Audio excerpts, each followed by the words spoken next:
وبعدين هو في زي ما المانع؟ هو في زي لممارسه العباده؟ يعني وقته تصلي يبقى في زي معين. ليه؟ لان الصلاه مش زي انها تمشي في الشارع ولا انها تلعب ولا انها لا، ما هو اذا كان شعر المراه عوره يصبح عوره في الشارع او اثناء تاديتها للصلاه. لا، ده نوع من الحشمه الخاص بالصلاه، ولكن الحياه العاديه غير الصلاه. في الصلاه فيه وضوء وفي لبس كذا وفي لبس يعني ما كذا. يقال ان طواف المراه يجب ان تكشف في وجهها. ما هو معنى كده ان تكشف وجهها ان هي كانت متغطيه كلها، فالدين بيقول لا، اثناء الطواف حول البيت العتيق يجب ان تكشف المراه وجهها، وده الكلام اللي بيستند عليه الناس ان النقاب لا سنه ولا فرض ولا كذا ولا كذا.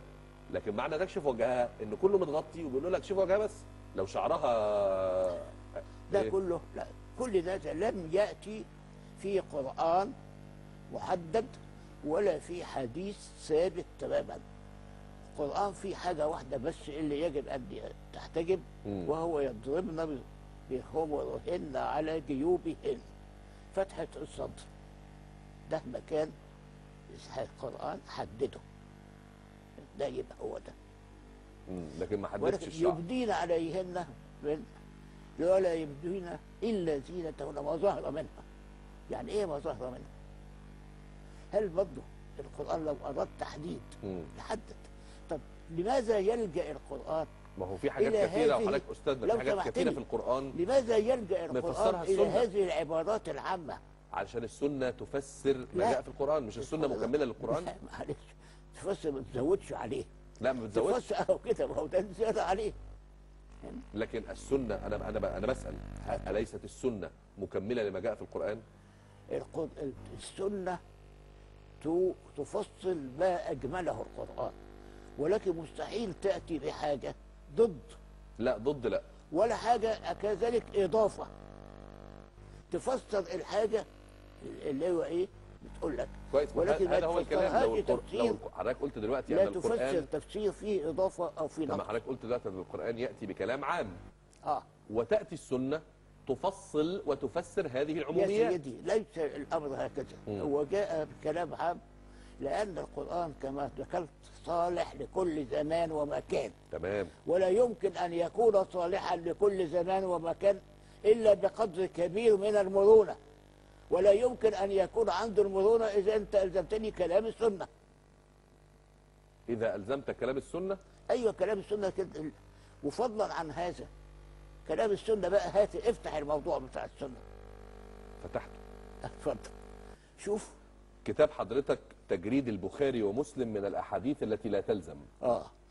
خرجت بنتيجة بتقول أو حاولت تجرد حوالي 635 حديث. بالظبط. مظبوط؟ تمام. ثم قلت أن نصف الأحاديث التي نسمعها منسوبة للرسول غير مثبتة. يعني مش يعني احنا تسامحنا. كان ممكن نكملهم 1000 حديث لو تسامحتوا. كان ممكن تكملوا 635 حديث اللي شاكين فيهم دول إلى 1000 حديث. ممكن، بس احنا ما تشددناش هذا التشدد. وحضرتك مش شايف أن يعني الكلام عن البخاري ومسلم اللي هم يعني دايما بيقول صحيح البخاري وصحيح مسلم التي تربينا ونشأت عليه. لا ما نعبدش أسماء. لا نعبد، لا نوسل أشخاص. نحن لا نؤمن بعصمة إلا للرسول. مين نحن يا فندم؟ نحن عشان بقولش أنا، لأن أنا دي تودي للشيطان. فاهمني؟ فنحن تبقى أحسن. وبعدين نحن أحسن، وبعدين نحن بقى بقينا جماعة بقى. نحن جماعة الآن، جماعة كبيرة فيها مجموعة من أحسن المثقفين. حضرتك شايف أن هذا هو عمل المثقفين؟ يعني ولا عمل الشيوخ والقرآنيين؟ لا، عمل المثقفين يا سيدي. الإسلام دين عقل، دين فكر، تدبر، فكروا. ده من غير كده يبقى ما فيش ضمان للخلط ما بين الحقيقة والخرافة من غير العقل. هو مين اللي عليه واجب الاجتهاد؟ كل واحد. المسلم كل واحد مسؤول. كويس. هل تفرق ما بيني وما بين حضرتك وما بين شيخ؟ يعني أنا لست مفكرا دينيا ولا قارئا في الشؤون الدينية، أنا ليا عملي بس مسلم، بعمل عباداتي وبصلي وبصوم والحمد لله يعني. وحضرتك قارئ أكثر مني بكثير في الشؤون الإسلامية والدينية. وفي شيخ ازهري تربى طول عمره وخد تعليم ازهري وحافظ للقران ويعلم الافتاء وقواعد الافتاء والشرع والسنه، كلنا علينا اجتهاد واحد؟ شوف، في حاجات يقولوا عليها ايه؟ قضايا الفروعيه. الفروعيه يعني زواج، طلاق، حيض، نفاس، حاجات من هذا النوع. ولكن في القضايا الفكريه الرئيسيه اللي الاسلام جاء ليخرج الناس من الظلمات الى النور، عشان يحررهم، عشان يحقق مساواه، دي قضايا حامه فكريه انسانيه. طيب هرجع لمساله الاحاديث. يعني اذا هقول لك انا حاجه اذا كنتم نحن اللي هي انتم، هقول لحضرتك حاجه. طيب اتفضل. في يعني ظاهره سهله جدا. الاسلام انتشر بطريقه سريعه جدا، تمام، بحيث انه في مسافه 70 سنه كان بياخد من الاندلس لغايه الصين، ومن سيبيريا البارده لغايه السودان الحار.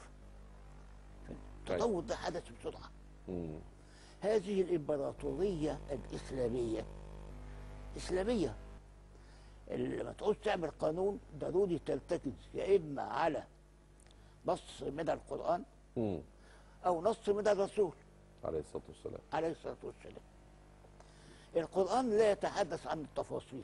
لما بقى تطورت الامور من دوله المدينه المحصوره المحدوده الصغيره الساذجه الى الامبراطوريه الكبيره، وفيها اجناس وفيها رواسب وفيها ملل. طيب وفيها حضرتك عايز توصل لايه؟ نعم، حضرتك عايز توصل لايه من اوصل على ان جت للناس قضايا ما كانتش موجوده في ما سلف، وقت ما كان الاسلام نزل على المدينه وعلى الرسول في الحته المحدوده دي. طيب انا عايز اكمل بس الوقت الوقت بيجري على طول. طب اتفضل. فكان ضروري يكون فيه نص من القران. ما فيش نص من القران لان القران لا يتكلم عن التفاصيل. ايوه. وما فيش نص ايضا في السنه، لان السنه برضه كانت في المجتمع الساذج المحدود بتاع المدينه. اذا كيف يمكن لهذه الدوله ان تصدر قانونا يكتسب شرعيه؟ كان الحل الوحيد وضع الاحاديث. وضع الاحاديث. وضع الاحاديث. فاهمني بقى؟ ده موضوع كبير. تبان مساله كبيره جدا وخطيره الحقيقه طبعا. ولكن ايه بقى رايك ان فيه؟ يقول الوضاع الصالحون اللي بيتقربوا الى الله بوضع الاحاديث.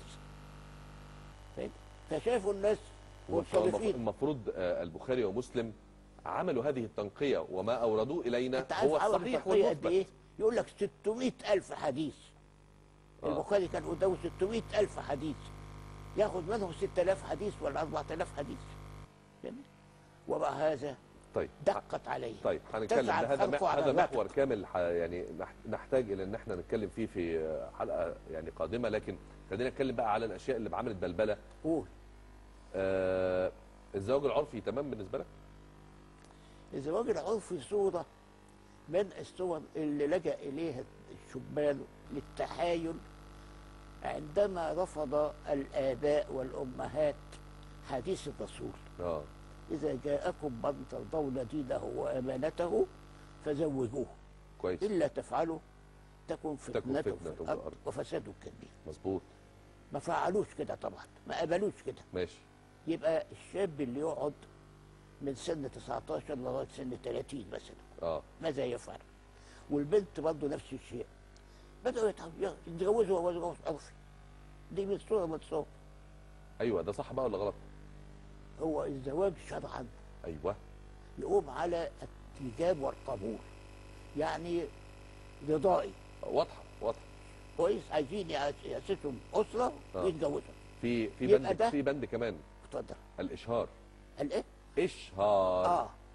في فرق بين الشرعيه وبين اثبات الشرعيه. الاشهار والكتابه ايضا. لا انا ما بتكلمش عن الكتابه، انا عارف ان الكتابه دي ليها علاقه بالتوثيق عشان المواريث والشكل الاجتماعي وامام القضاء. لا الزواج اكبر عقد اذا كان. ما انا عارف بس هو جواز بين رجل وامراه، يعني عايز قبول واتفاق واشهار. حضرتك شايف ان الاشهار ليس ركنا من اركان الجواز؟ ماشي على كل حال. لا مش ده اللي يفرق ما بين العرفي واللي مش عرفي. يعني الزواج ده عرفي ده من غير ما حد يعرف، هما الاثنين بس اتفقوا مع بعض، لا غلط. ده غلط طبعا. طب الحمد لله. اما